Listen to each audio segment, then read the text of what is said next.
Our next generation portable is officially named PlayStation Vita.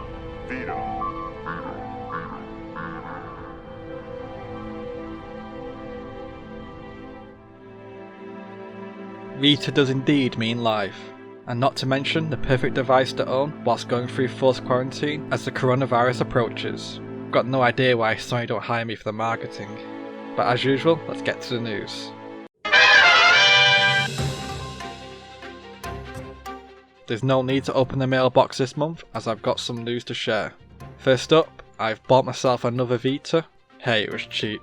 This one is the newer model and I'll use it as a backup. I've actually already got an original OLED backup as well, but I've not got one of the later model Vitas, so I thought I'd buy it, and it came with a couple of games that you might see down the line in a future video. But I am curious to know if you've also got a backup Vita in case yours dies. With the production ending on Vitas, it's a good idea to get one in case yours ever breaks.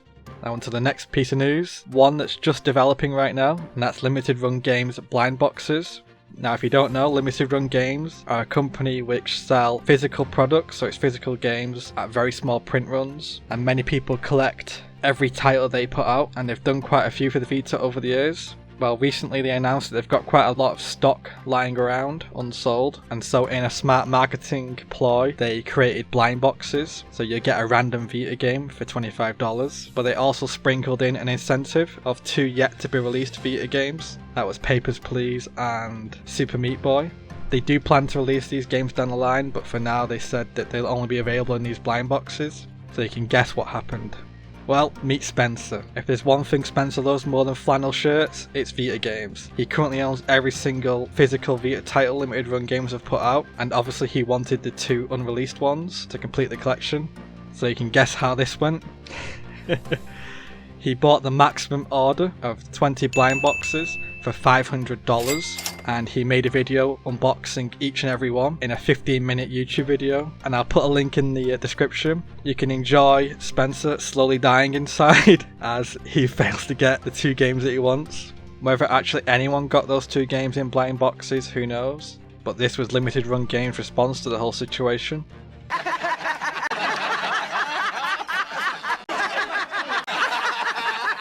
So yeah, another happy customer. So if you did get a blind box and you did get one of these 2 unreleased games, maybe the Vita community can come together and give Spencer one of these games. I'm sure he deserves one by now. And the last bit of news is one that I broke a few weeks ago, if you saw the video, and that's the official PlayStation forums which are closing. Well, they've closed by now. In the video, I was unsure what we're going to do, myself and the fellow MVPs. But we did in the end decide to open a new forum which is currently online right now, and it's crashlanded.co.uk/forums. So feel free to join. You can talk about the $500 on Vita games you spent that you didn't need, your POG collection, or even the guy you killed last summer. Hey, and if you sign up now, get this free Alf pen. Remember Alf? Well, he's back in pen form.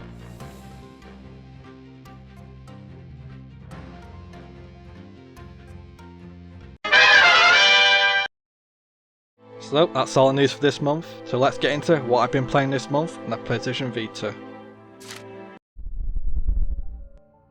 I've actually been playing more this month than any month prior, so there's going to be quite a few to get through. First up is Just a Phrase from Lightwood Games. At this point, I'm sure you're quite used to me talking about these type of games. This one is basically choosing a letter with the face buttons to make up a word. The issue is there's no fail state, so you can just press every single button and eventually you'll get the answer, even if you go through the entire alphabet. So there's no way of losing the game, which is a bit annoying really, as you'd like to give people a reason to solve it. If you can just press one button to complete every puzzle, it's not much fun. What I would have done is added some sort of anthropomorphic animal slowly going towards his death for every failed letter, just to give people a reason to actually save the little character, you know, just to spice it up a little bit. But yeah, Just a Phrase. If you want an easy platinum, I guess there's that, but as a puzzle game, I wouldn't recommend it.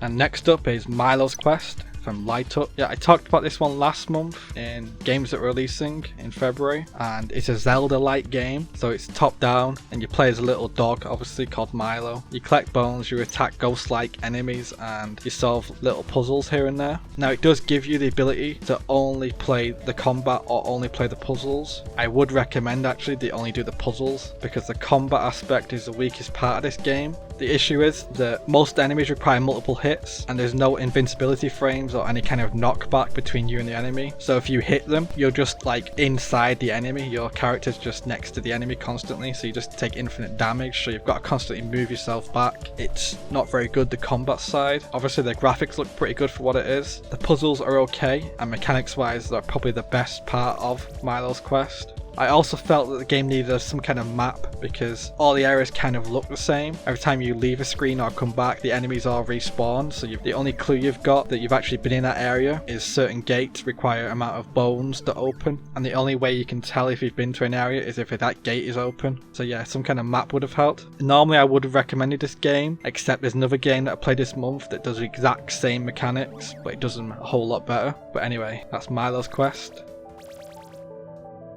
Next game is one of the best I actually played this month, and that's 0000. Why they decided to call it that, I have no idea. This is from Alvaro Games. So in this game, reminds me of something like Super Meat Boy or N Plus on the PSP. So you've got 100 levels, it's all black and white, and it's a little pixel sized dude. So every time you die in a level though, it just throws you into another random level of the 100. But if you complete a level, then it gets removed from the pool. So what that means is the more levels you complete, the more likely you are to play a level you've already died on multiple times, as the pool of maps they can select from randomly gets smaller. As it's a game where you're not meant to get used to a level, you're meant to keep rinse and repeating them.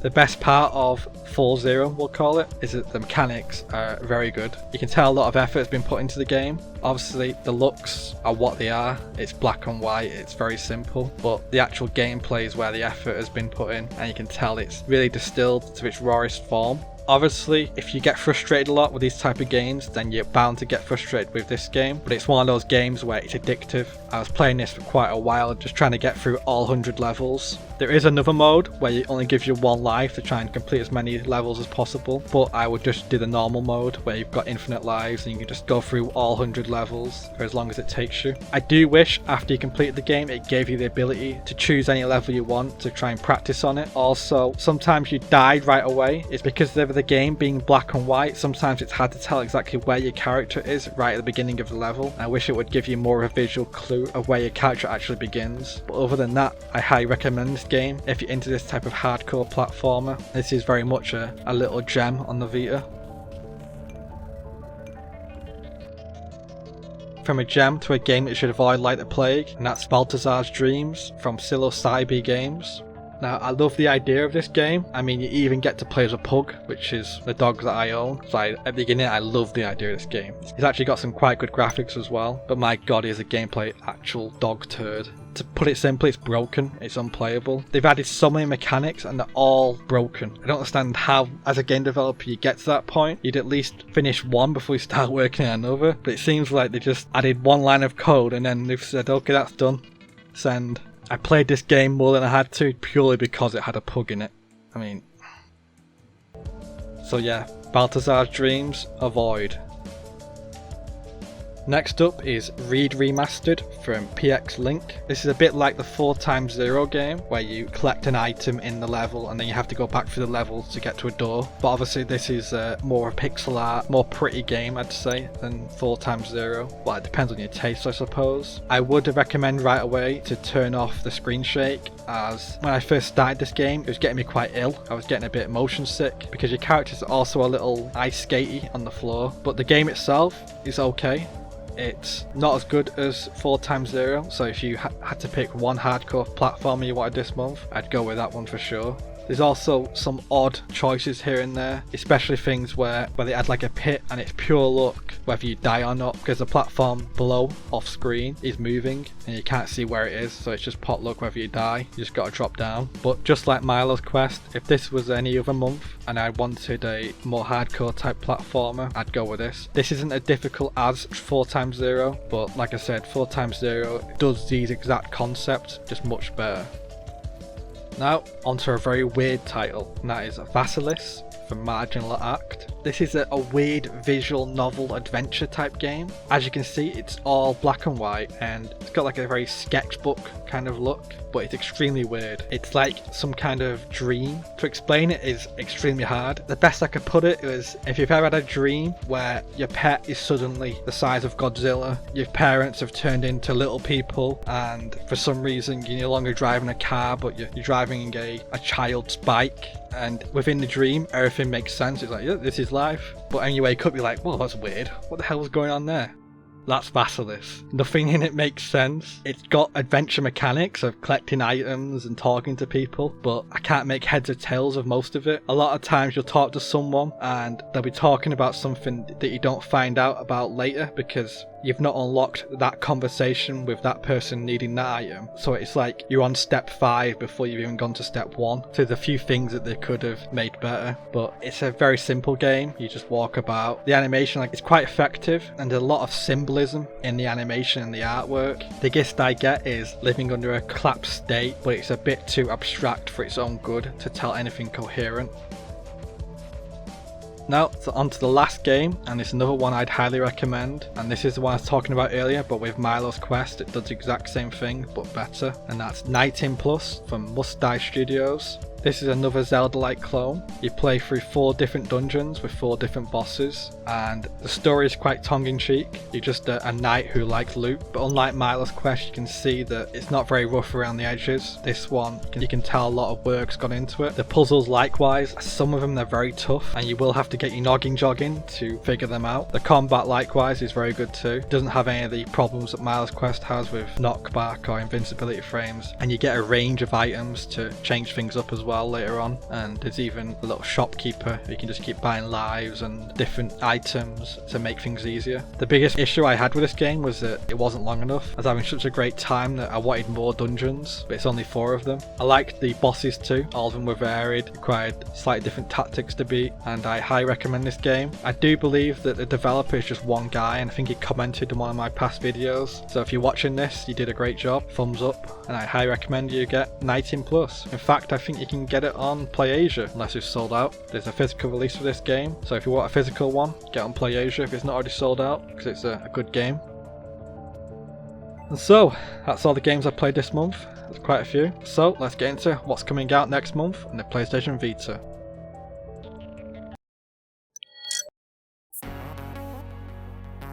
I'll get this out of the way. There's going to be Ratalaika games out this month, but I don't know any of them. That's because Ratalaika Game are currently at PAX, and I believe they're planning their own type of conference earlier in the month, so you'll probably hear about it then, because they don't want to share information right now. But I will share the information of the games that I do know. And first up, on March 4th, Syrup and the Ultimate Suite from Nom Nom Nami. Syrup finds a candy golem in her basement. Could the two become friends and finally complete the ultimate suite? In the magical town there lives a candy alchemist, Syrup, who one day discovers a candy golem in her basement. Where did she come from? Who could have made her?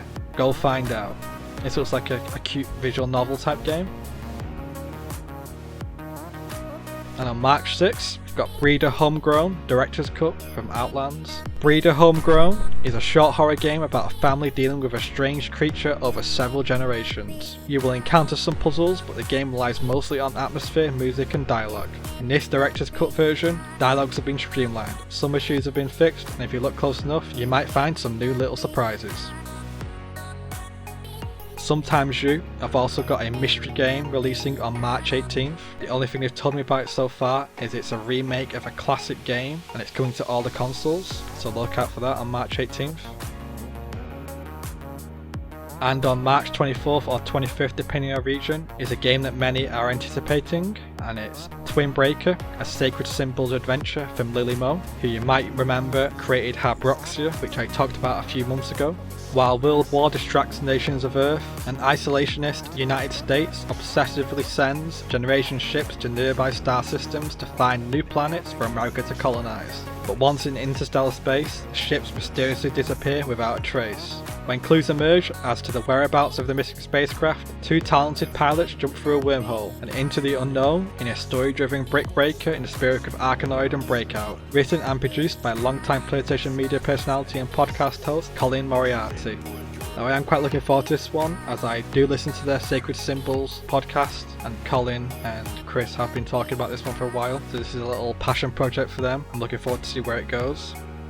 Now the other game may or may not come out. Apparently it's going through QA at the moment, and it's another Powergy type puzzle game from Lightwood Games, but Chris told me from Lightwood Games it all depends on whether it gets through QA in time. And there's also one confirmed physical title for the month from PlayAsia, and that's Twin Breaker. This is going to be limited to 999 copies, so this is going to be tough to get a hold of. So I suspect as it goes live, there's going to be a lot of people frantically pressing that refresh button to try and get themselves a copy. Now East Asia Soft, who handle the physical exclusives at PlayAsia, did tell me that there's another game, a mystery game, but they aren't quite sure if they're going to make the date yet, so you may hear about that at the end of the month. And also the previous physical titles, which are 19 Plus, Metal Gal, the Foxyland collection, and the Kid Trip and Miles and Kilo collection. They're all going to be shipping this month, so you'll get those in the mail. So that's everything I know, releasing on the Vita this month. Oh, before we go though, I will announce the competition winner from last month. Now if you remember, I hosted a competition to win a code for Factotum 90. Unfortunately, it seems a lot of the viewers haven't quite learned how to read yet, as through all the comments only 3 people actually qualified for the terms of the competition, that being a comment with the first Vita game that they ever played. So of those 3, who had a very good chance of winning the code obviously, I put it in the random picker, and the winner is Bogdan. So congratulations Bogdan, I'll message you, and if you don't respond obviously, it's going to be one of the other 2, so you never know. So that's it for this month. Obviously there's a threat of the coronavirus that could turn into a pandemic at any moment, and it might already be one in your country depending on where you're viewing this from, so stay safe. As always, don't forget, Vita means life.